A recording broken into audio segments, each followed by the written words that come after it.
otra pregunta.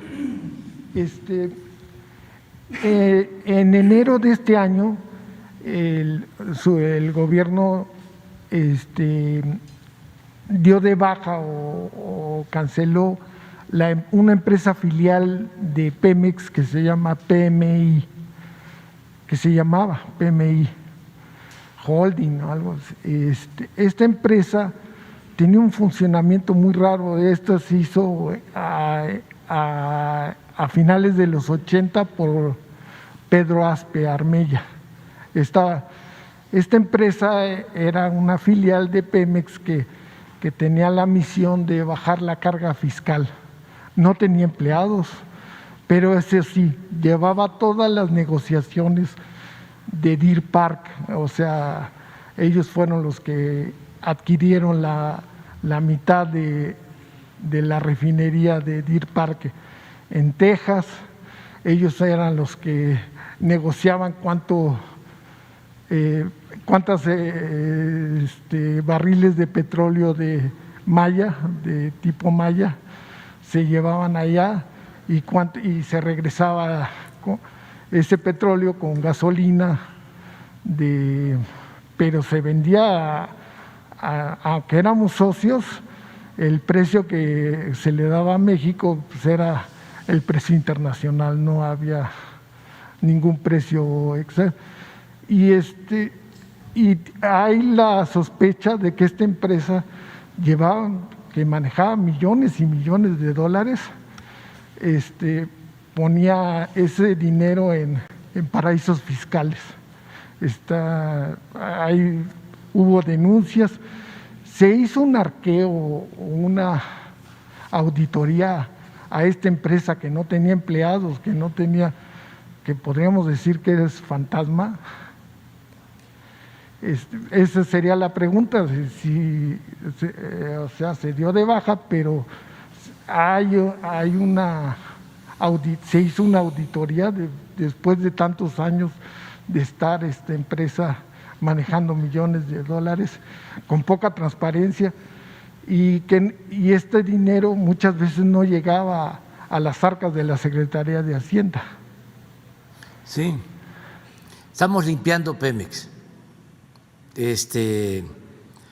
de corrupción y estamos revisando contratos y se va avanzando, pero todavía no terminamos porque fue mucho lo que hicieron de daño, es mucho el daño causado en el periodo neoliberal a Pemex y a la Comisión Federal de Electricidad. Por ejemplo, ya resolvimos lo de Odebrecht, que fue, vamos a decir, ventajoso o justo para la hacienda pública, porque imagínense, el acuerdo que habían firmado era que Pemex le vendiera gas a Odebrecht con un subsidio del 75% de su costo en el mercado, 75%. Entonces eso ya se resolvió. Ya resolvimos lo de la planta de fertilizante con el acuerdo de devolución de 216 millones de dólares, que eso también, otro contrato manchado por la corrupción.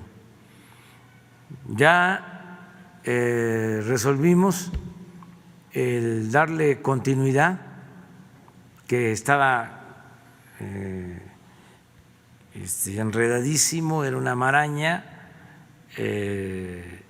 lo de una planta coquizadora en Tula, que también había participado Odebrecht. a lo mejor algunos se acuerdan de que para traer equipos de esa planta hasta cerraban las carreteras, quitaban los puentes, que eran tanques enormes para Tula, y no los instalaron los equipos y se ejercieron 1.500 millones de dólares. Entonces teníamos dos opciones: dejar que los equipos se convirtieran en chatarra o continuar para terminar la planta, que sí es de utilidad porque nos permite producir más gasolinas y no tener combustible de más. Entonces ya decidimos echar a andar la planta de nuevo o seguir la construcción de la planta. Nos va a demandar una inversión de 2.500 millones de dólares. Son de las decisiones que estamos tomando.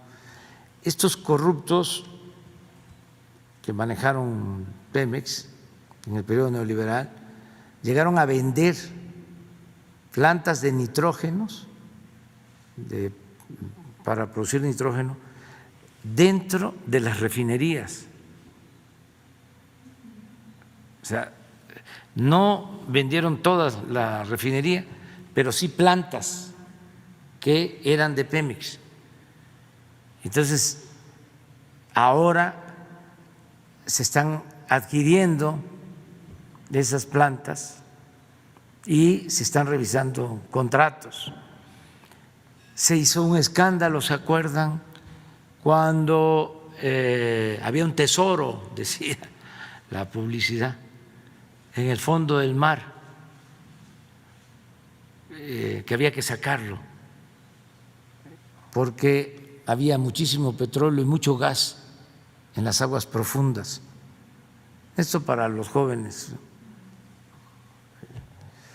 que querían desde entonces llevar a cabo la llamada reforma energética. Esto fue cuando Calderón, y empezaron a hacer plataformas para extraer petróleo, gas, pagando muchísimo dinero de renta de las plataformas. Bueno, quedaron plataformas enfrente de Coatzacoalcos sin que se concluyera todo el proceso de extracción de gas. También inversiones de 1.000, 2.000 millones de dólares, por lo que comentabas del gas. Necesitamos 2.000 millones más para que esas obras inconclusas las podamos utilizar y que no se pierda ese dinero. Entonces estamos en eso, pero aquí me podía pasar toda la mañana hablándoles del rescate de Pemex, de la Comisión Federal de Electricidad.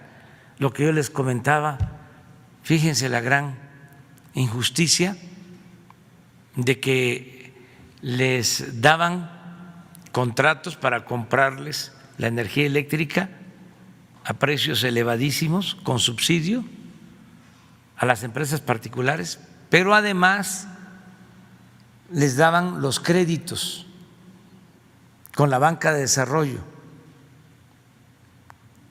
con Nacional Financiera, negocios redondos, mejor dicho,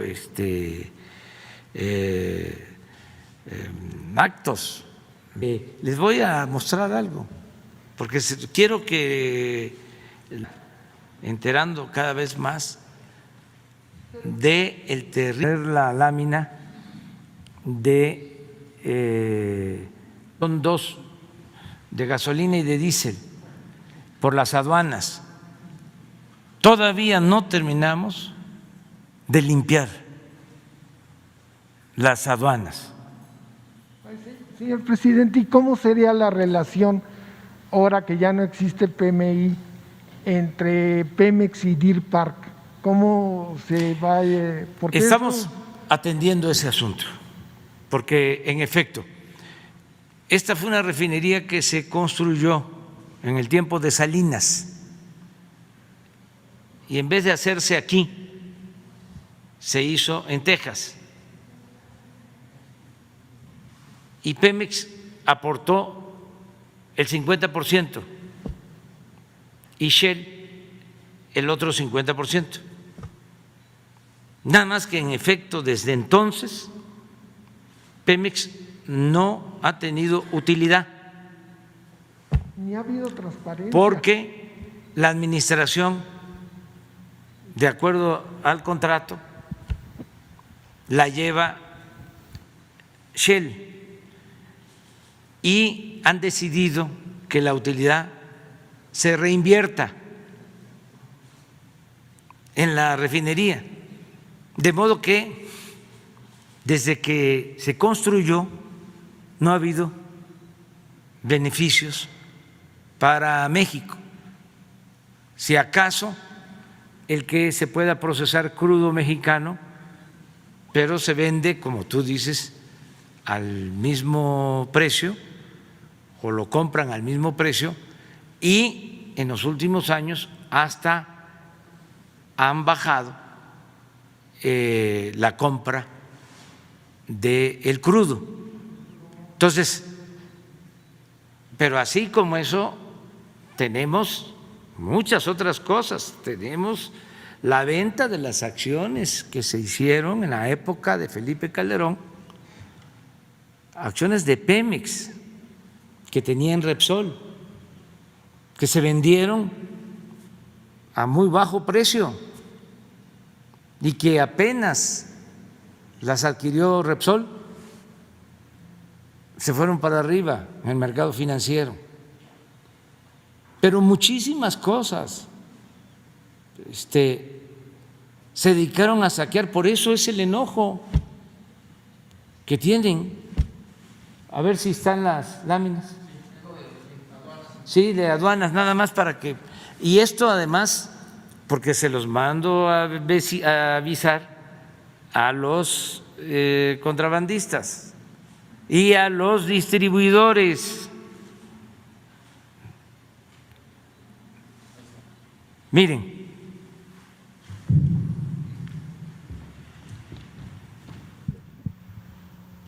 el 2 de marzo mandos militares quedaron al frente de la Administración de Aduanas para frenar el contrabando fiscal.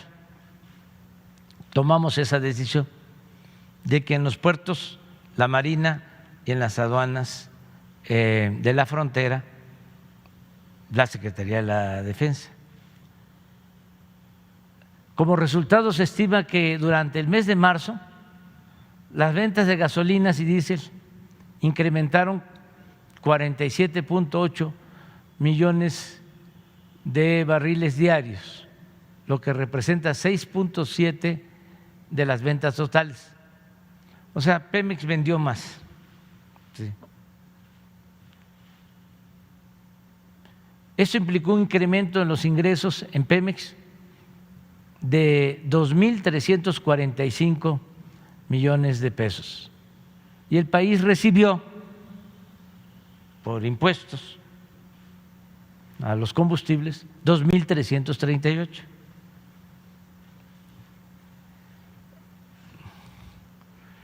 Todo esto porque se evitó el contrabando de gasolinas y de diésel. Esta cantidad solo por el control de 3 aduanas, porque ahí comenzamos: Matamoros, Reynosa y Nuevo Laredo.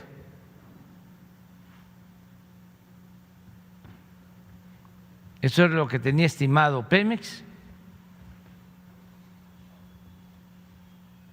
Y esto es lo que sucedió.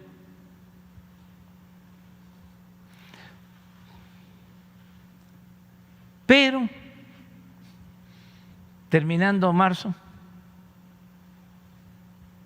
vuelve a caerse, porque tenemos información que están metiendo los autotanques por las otras aduanas. Eso es gasolina y esto es diésel. Cuando sucede esto, que empiezan los ensayos, vamos a decir, el control del ejército en estas aduanas, los distribuidores de México que recibían gasolina y diésel de contrabando empiezan a buscar a Pemex para comprarle a Pemex.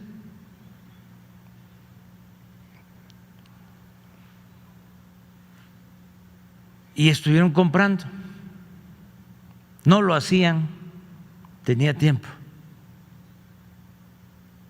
Pero como le sacan la vuelta, vuelven otra vez a comprar gasolinas y diésel de contrabando. ¿Qué les comento a los distribuidores? Que no están haciendo bien, que están actuando de manera ilegal y que nosotros somos muy perseverantes y que no vamos a permitir que le roben al pueblo. Así de sencillo. Y que no nos vamos a cansar.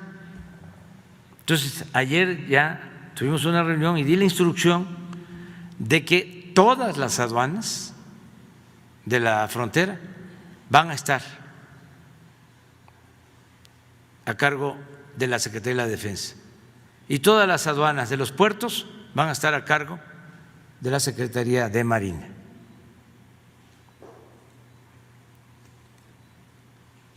Pero no solo es este contrabando, es todo lo que entra por relaciones de complicidad que se dan, desgraciadamente, vicios arraigados en aduanas y así en otras partes del gobierno. Pero todo depende de que no nos cansemos, que sigamos limpiando de corrupción al gobierno, aunque se enojen los corruptos. Ahora están desatados. Roberto Madrazo, Diego Fernández de Ceballos, puras finísimas personas atacándonos.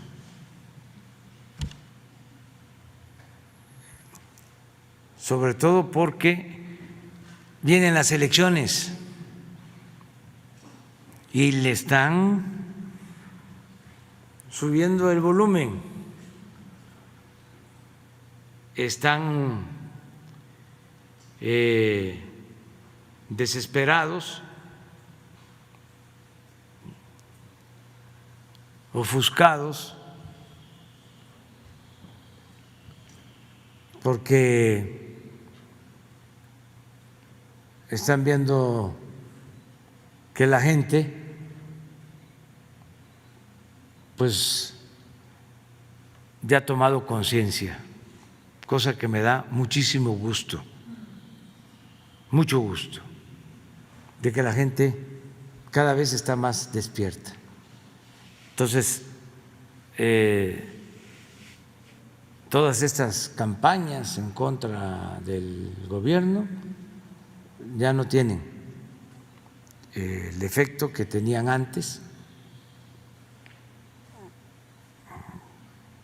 Por cierto, quedamos en ver cuánto costaba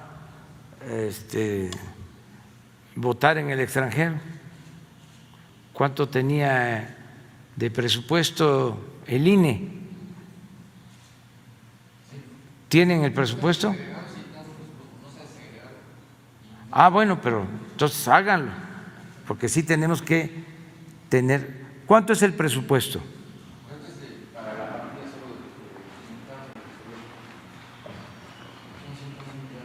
¿Cuánto? 111 millones.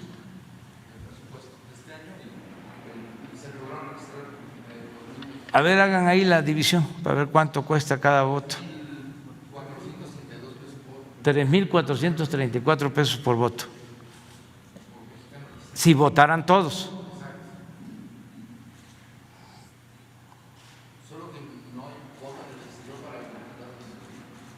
¿No hay?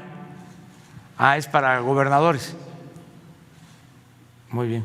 ¿Y qué pasó con el que entregaba dinero a cambio de votos? El que ofrece dinero a cambio de votos.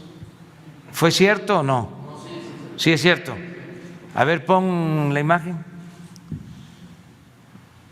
Ándale.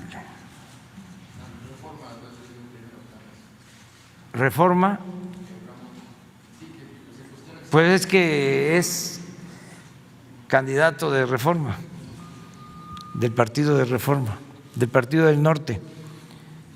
¿Y le dio primera plana? A ver.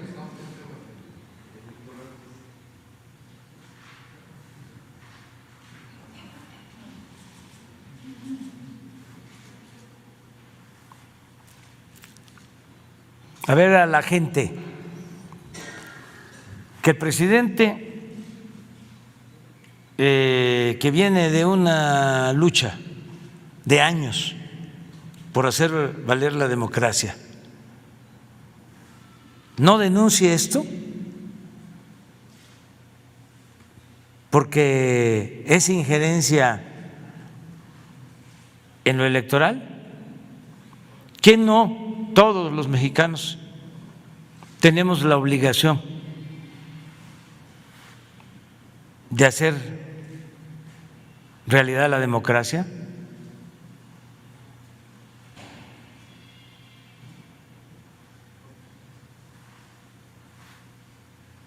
¿Cómo creen que me voy a quedar callado si esto es lo que más ha dañado y ha impedido que en México haya una auténtica democracia?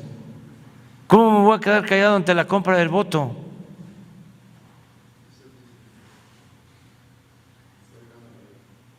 Eso es lo que dice el Reforma. Pues no, sea del partido que sea,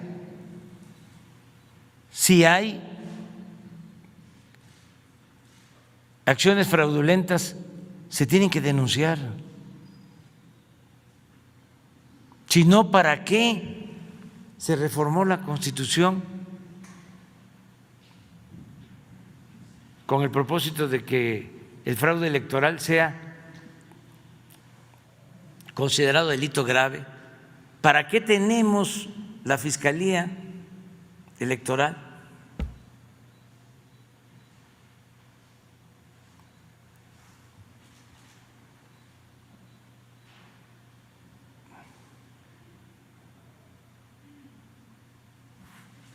En vez de que el Reforma esté diciendo de que está mal que hagan eso, defiende estas actitudes antidemocráticas. Muy bien. Entonces sí fue cierto, yo pensaba que era falsa la información. Y hay más, sí, y hay que denunciar la entrega de despensas, la entrega de dinero, las amenazas,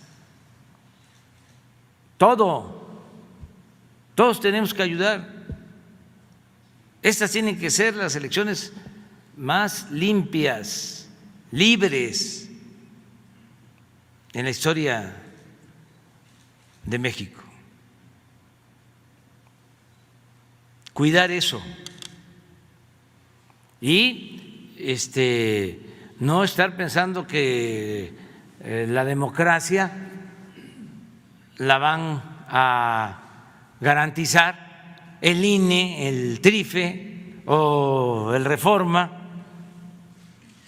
pues han sido siempre los más tenaces violadores de la ley y los más opositores a la democracia.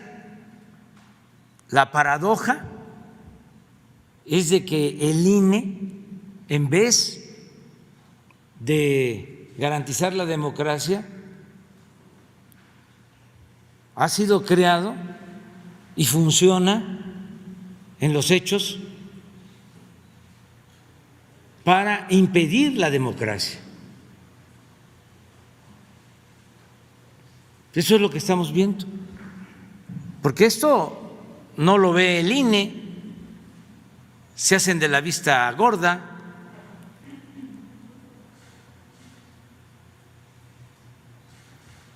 Adelante.